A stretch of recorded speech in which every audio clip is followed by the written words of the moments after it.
The battle for Jerusalem. Why it remains a symbol of conflict. 1. The city of gold. The city of dust, Jerusalem.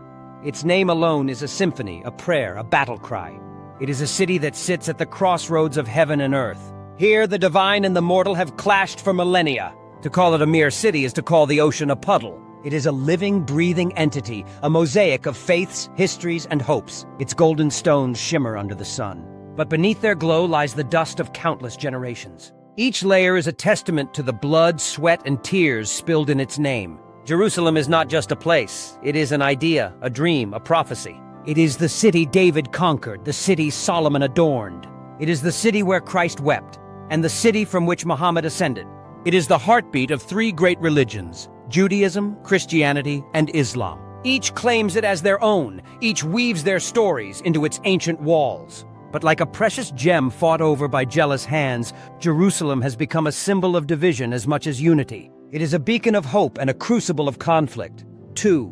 The weight of history. To walk through Jerusalem is to step into a living museum. Every stone tells a story. The Western Wall, its ancient stones worn smooth by the touch of millions, stands as a silent witness to the prayers of the Jewish people. It is a remnant of the Second Temple, destroyed by the Romans in 70 CE. A wound that has never fully healed. For Jews, it is the holiest site on earth, a place where the divine presence still lingers, where the echoes of Solomon's prayers can still be heard. Not far away, the Church of the Holy Sepulchre rises like a fortress of faith. Here, Christians believe Christ was crucified, buried, and resurrected. The air inside is thick with incense and devotion. The walls are adorned with icons that seem to weep with the weight of centuries. Pilgrims from every corner of the globe kneel on the cold stone floor. Their lips move in silent prayer, their faces etched with awe and sorrow. And then there is the Dome of the Rock, its golden dome glinting like a crown. For Muslims, this is the spot where the Prophet Muhammad ascended to heaven, a journey that began with a single step from the foundation stone. The mosque's intricate mosaics and calligraphy are a testament to Islamic art, a beauty that mirrors the spiritual significance of the site. But these sacred spaces are not just places of worship. They are also battlegrounds. The very stones kissed by pilgrims have also been stained with blood. Jerusalem's history is a tapestry of conquests and reconquests, of empires rising and falling, of faiths clashing and coexisting. From the Babylonians to the Romans, from the Crusaders to the Ottomans, each ruler has left their mark, each era adding another layer to the city's complex identity. 3. The clash of narratives. Jerusalem is a city of paradoxes, where the sacred and the profane exist side by side, where peace and war are two sides of the same coin. For Jews, it is the eternal capital, the city promised to them by God, the heart of their identity as a people. For Christians, it is the city of redemption, where the ultimate sacrifice was made for the salvation of humanity. For Muslims, it is the third holiest site, a place of pilgrimage and prayer, a symbol of their connection to the divine. But these narratives are not just stories. They are claims, each asserting a right to the city, each rooted in a deep sense of belonging. And where there are claims, there is conflict. The battle for Jerusalem is not just a battle for land. It is a battle for identity, for memory, for the soul. The modern conflict over Jerusalem began in earnest in the 20th century, as the tides of nationalism and colonialism swept across the Middle East. The Balfour Declaration of 1917 promised a national home for the Jewish people in Palestine. It set the stage for decades of struggle. The creation of the State of Israel in 1948 deepened the divide. Jerusalem, once a city shared by Jews and Arabs, became a city divided. Its eastern half occupied by Jordan, its western half by Israel.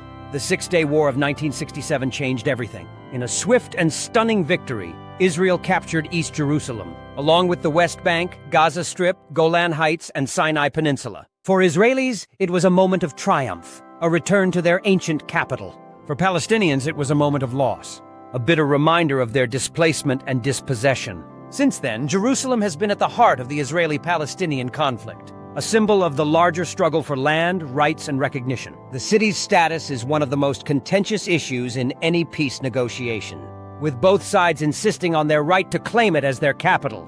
For Israelis, Jerusalem is the eternal and undivided capital of the Jewish state. For Palestinians, East Jerusalem is the capital of their future state, the heart of their national aspirations. 4. The human cost. But behind the politics and the rhetoric, there are people. Ordinary men, women, and children whose lives are shaped by the conflict. In the narrow alleyways of the old city, Jewish, Christian, and Muslim families live side by side. Their lives intertwined in ways that are both beautiful and fraught. They share the same streets, the same markets, the same struggles, but they also carry the weight of history on their shoulders. For Palestinians in East Jerusalem, life is a constant struggle. Many live in poverty, their homes under threat of demolition, their residency status precarious. They are caught between the Israeli authorities, who view them with suspicion, and their own leaders, who often use them as pawns in a larger political game.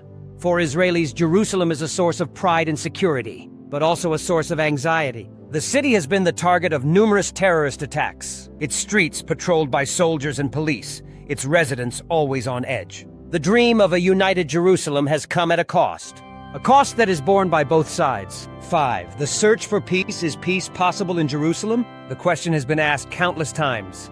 By diplomats and scholars, by poets and prophets. The answer is elusive, like a mirage in the desert, always just out of reach. There are those who believe that Jerusalem can only be at peace when it is shared, when its holy sites are open to all, when its people can live together in mutual respect and understanding. This vision of a shared Jerusalem is enshrined in the Oslo Accords, which call for the city's final status to be determined through negotiations. But there are also those who believe that Jerusalem can never be divided, that it must remain under the control of one side or the other. For them, the city is not just a piece of land. It is a symbol of their identity, their faith, their very existence. In the end, the battle for Jerusalem is not just a battle for a city. It is a battle for the future. It is a battle for the kind of world we want to live in. A world where differences are resolved through dialogue rather than violence. Where the sacred is respected rather than desecrated. Where the past is honored but does not dictate the future. 6. A city of hope. Despite the conflict, Jerusalem remains a city of hope. It is a city where the call to prayer mingles with the sound of church bells, where the Sabbath candles are lit as the sun sets over the Mount of Olives. It is a city where pilgrims from every faith walk the same streets, their hearts filled with the same longing for peace. Perhaps it is this hope that keeps Jerusalem alive, that keeps its people going despite the odds. For as long as there is hope, there is a chance for peace. And as long as there is peace, Jerusalem will remain what it has always been. A city of gold, a city of dust, a city of dreams,